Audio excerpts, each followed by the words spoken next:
Today we are going to be looking at contracts and the manner in which a contract is identified. A contract is an agreement between two or more parties that may be enforced in law. Thus, it is a binding agreement, and failure by one party to respect the terms of the contract will give the other party to the agreement a right of action before the appropriate court or tribunal. The first question we have to ask is, how does a contract come into effect? In order for a contract to come into effect, it is necessary to have a number of ingredients, namely, an offer made by the offeror, acceptance of the offer by the offeree, consideration, that is, something of value given by each party to the other in return for their agreement. Thus, if A sells his car to B for €5,000, the consideration provided by A is his car and the consideration provided by B is the €5,000. Under the common law, if one of the parties fails to provide consideration, the agreement will not be binding on the other party. And finally, the fourth requirement for the formation of a contract is that there be an intention to create legal relations, i.e., the parties must intend or should realize that they will be bound legally by the terms of the agreement they are entering into. So, what is the effect of a contract? If one of the parties fails to perform their duties under the contract, they are said to be in breach of contract. Once one of the parties is in breach, the other party has a right to go before the appropriate jurisdiction and to seek a remedy, for example, damages, the only remedy available in common law, or a discretionary remedy available in equity, for example, specific performance. So, can everybody enter a contract? No. Only parties possessing the necessary capacity are able to enter into contracts. In most common law jurisdictions, people over the age of 18 and in sound mental health are considered as having the necessary capacity. Moreover, legally established companies having a recognized separate legal personality are considered as having capacity and thus may enter into contracts in their own name. However, for a company to be bound by a contract, the contract must be signed by a company officer authorized to sign on behalf of the company. Minors and the mentally ill are not normally considered as having the necessary capacity, as the law considers that they do not have sufficient understanding to appreciate the consequences of their acts. In the same way, intoxicated people or people under the influence of drugs are not considered capable of entering a contract where the level of their intoxication is such that they do not understand the nature of what they are agreeing to. Does a contract have to be in writing?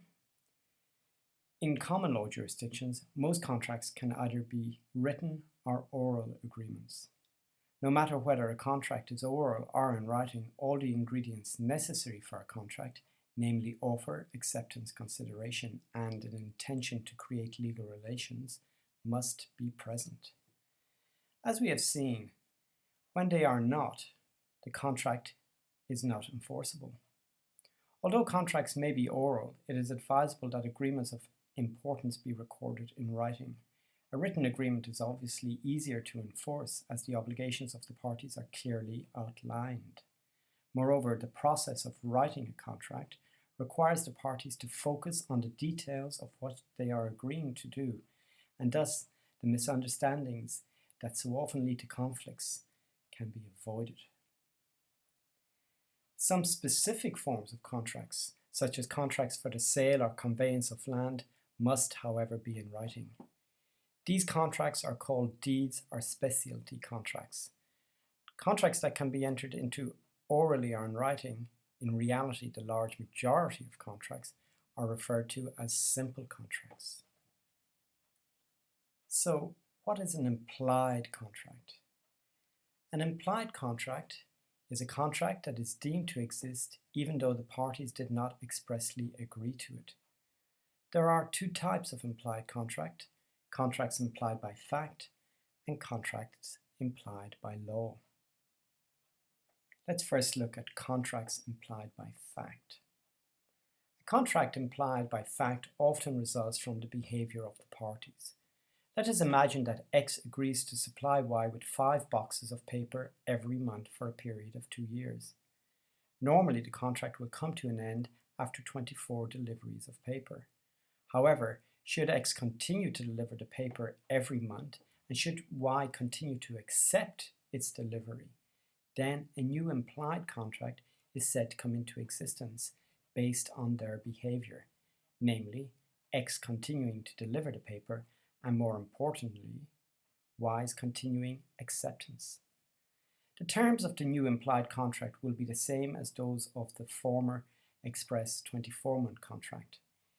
If Y clearly indicates to X that he does not want the paper and X continues to deliver it unbeknownst to Y, there will, however, be no implied contract between the parties. Now let's look at contracts implied by law.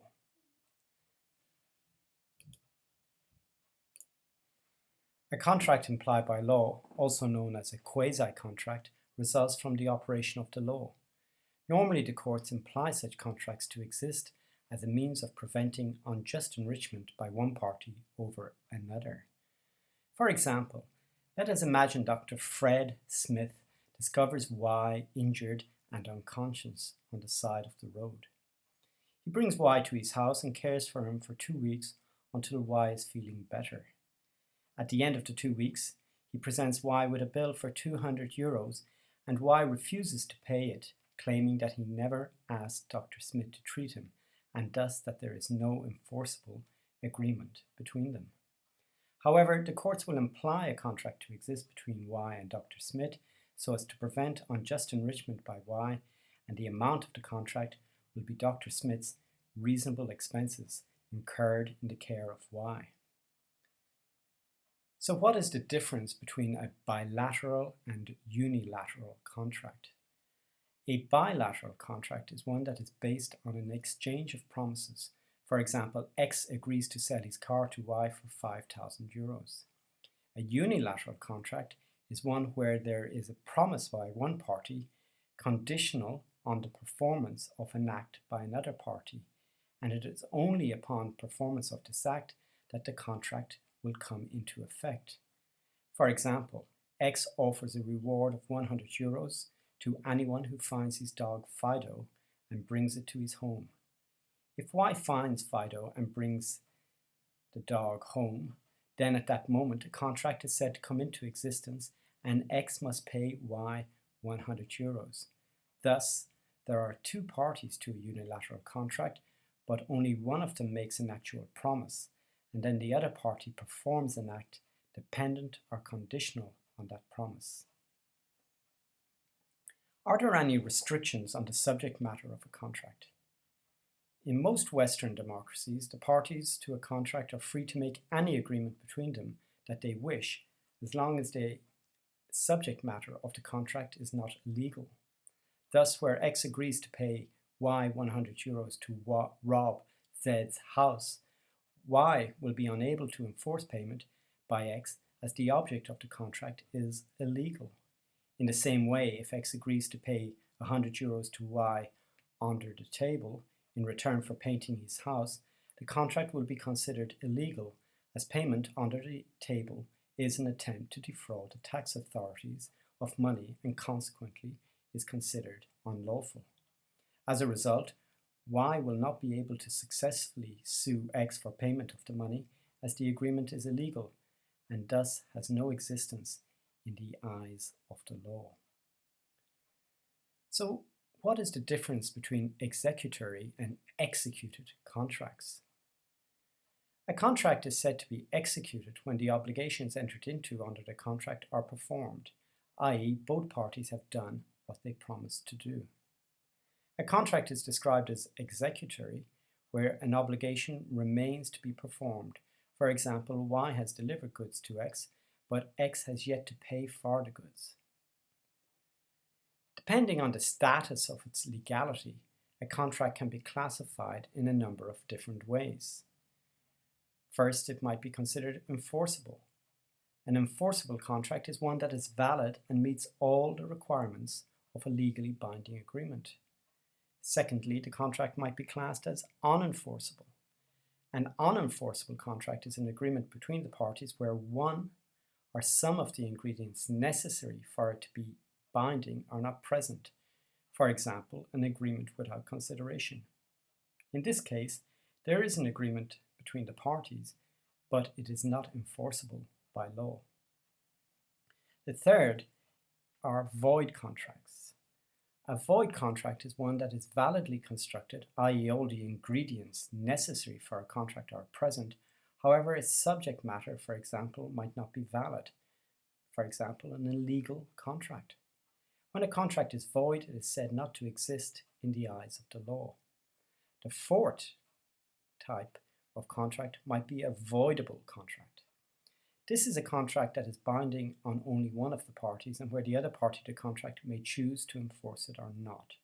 For example, if a record company enters into a contract with X, a 16-year-old singer, the contract will be considered voidable, as normally someone under the age of 16 is not considered as having the necessary capacity to enter into a contract.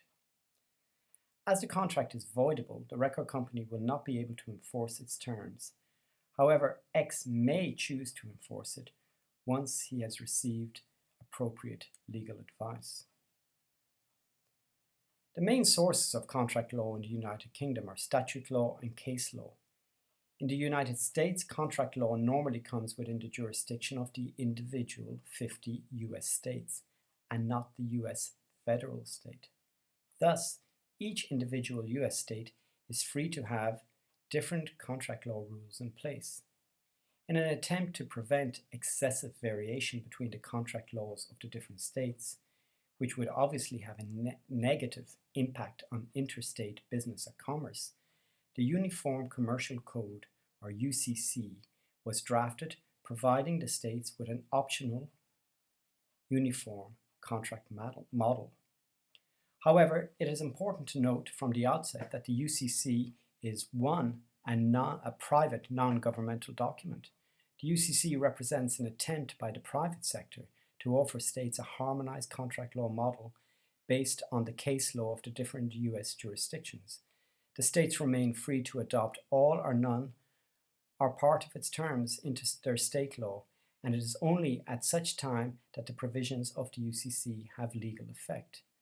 Secondly, the UCC does not apply to all transactions. The UCC deals primarily with personal property contracts such as sale of goods contracts, financial services transactions, and the issuance of letters of credit. Most states in the US have adopted all of the provisions of the UCC, while a minority of states have only adopted part of its provisions. In conclusion, we could say that contracts are a form of economic private law whereby people undertake certain obligations in anticipation of certain rewards. A contract can be distinguished from a simple agreement by the fact that it is enforceable in law and thus allow the parties certainty in their business dealings. Although contracts are a private form of agreement that concern only the parties, all contracts must respect certain rules if they are to be enforceable. It is for this reason that businesses normally request a lawyer to draft important agreements for them. We hope you enjoyed this introduction to the area of contracts